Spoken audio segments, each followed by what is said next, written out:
Hello friends, मैं सी पुनीचान आपका स्वागत करता हूं आपके अपने यूट्यूब चैनल पर। दोस्तों, आज की वीडियो में यहां पर मैं आपको बताने वाला हूं न्यू फॉर्म 10 आईए भरना।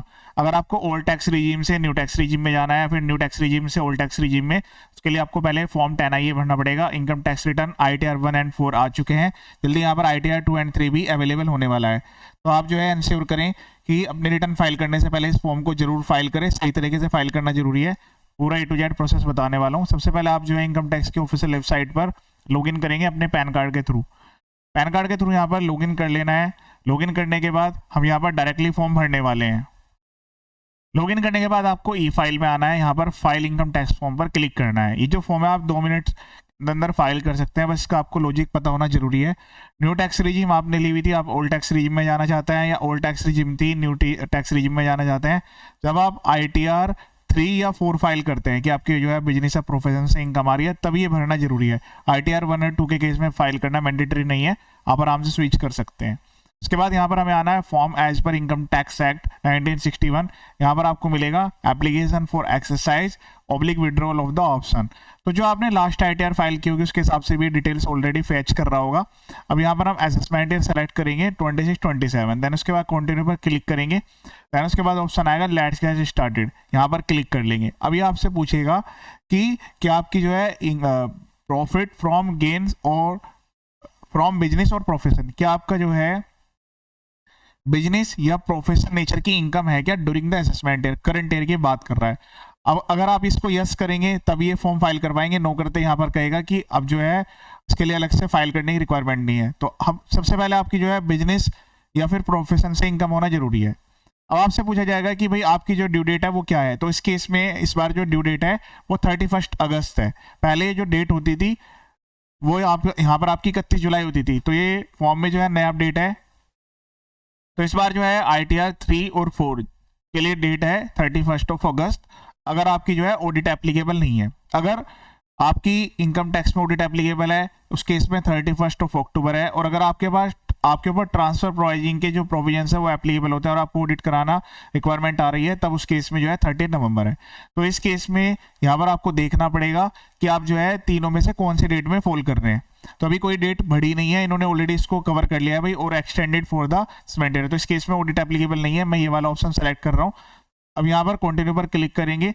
उसके बाद आपको जो है यहाँ पर एक एडवाइजरी आएगी, उसको ध्यान से पढ़िएगा। Before proceeding for filing the form please be ensure that you are opting for the intended regime for the taxation. तो आपने अगर ये फॉर्म फाइल कर दिया तो फिर उसके बाद आप जो है रिजीम चेंज नहीं कर पाएंगे। ऐसा नहीं है कि आपने फॉर्म अपनी मर्जी से फाइल कर दिया, बाद में आप ITR फाइल करने जा रहे हैं तो वहां पर आपको ITR फाइल करने में दिक्कत आएगी।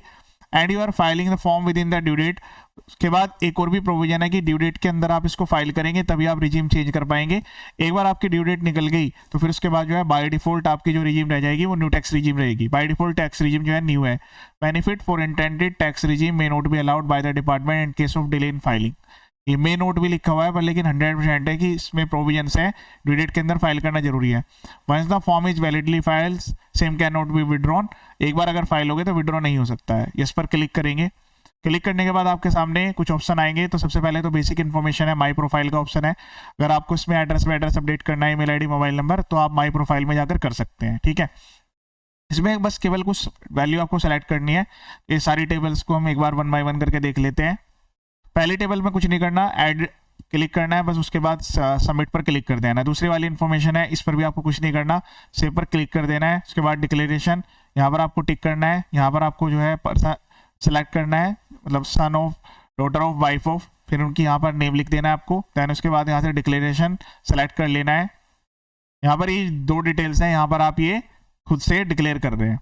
ये वाला जो केस है यहाँ पर मैं आपको बता रहा हूँ कि पिछले वाले साल में न्यू टैक्स रिजीम में फाइल की गई थी रिटर्न। ठीक है, अब इस केस में यहाँ पर ये पर्सन जो है वो ओल्ड टैक्स रिजीम में अपने रिटर्न को फाइल करना चाहते हैं, तो इसलिए ये फॉर्म यहाँ पर फाइल कर रहे हैं। तो बाय डिफॉल्ट उसके जो ऑप्शन है वो उस हिसाब से आ रहे हैं। अगर इस पर्सन ने पहले यहाँ पर ओल्ड टैक्स रिजीम में फाइल की होती तो उस केस में यहाँ पर डिफॉल्ट विड्रॉल का भी ऑप्शन यहाँ पर आपको देखने के लिए मिलेगा। तो एक ही फॉर्म है आपका, दोनों के लिए काम करने वाला है। तो यहाँ पर हम प्लेस लिख देंगे, डाटा कॉन्फिडेंशियल है उसको हाइड किया गया है। उसके बाद यहाँ पर क्लिक करना है, आपको सेव पर क्लिक करना है। अब उसके बाद पूरे फॉर्म को एक बार प्रीव्यू करेंगे। यहाँ पर ये देखिए आपका कंप्लीट फॉर्म आ चुका है। उसके बाद प्रोसीड टू वेरीफाई पर क्लिक करना है, यस पर क्लिक करना है।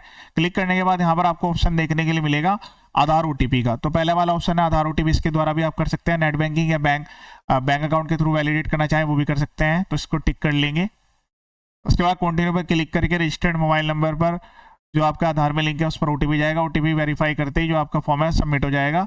यहाँ पर जहाँ पर हमने फाइल किया था ये फॉर्म, वहाँ पर ही आप जाकर दोबारा से जो भी फॉर्म है आपका चेक कर पाएंगे।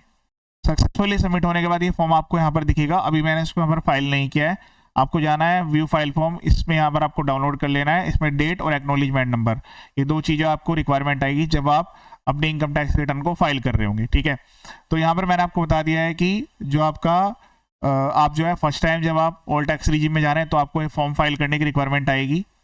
अब मैं आपको एक और केस दिखा देता हूँ जहाँ पर प्रीवियस ईयर में ऑल टैक्स रिजीम सेलेक्ट की गई थी, लेकिन अब न्यू टैक्स रिजीम में पर्सन जाना चाहता है तो बेसिक इन्फॉर्मेशन पर आपको क्लिक करना है। जब आप बेसिक इन्फॉर्मेशन पर क्लिक करेंगे तो यहाँ पर वो डिटेल्स ऑटोमेटिकली आ जाएगी, मतलब इस फॉर्म में आपको अलग से कुछ नहीं भरना। अब यहाँ पर ये जो है जब आप ऑप्शन देखेंगे तो री एंटरिंग का आएगा। जब हमने फर्स्ट फॉर्म फाइल किया था तो उसमें ऑप्टिंग आउट का आ रहा था, मतलब यहाँ पर जो है वो पर्सन ओल्ड टैक्स रिजीम में जाना चाह रहा था। अब यहाँ पर ये पर्सन जो है पहले ओल्ड टैक्स रिजीम में था, फॉर्म भरा हुआ था इसने, उसकी डेट भी आ रही है कब फाइल हुआ था।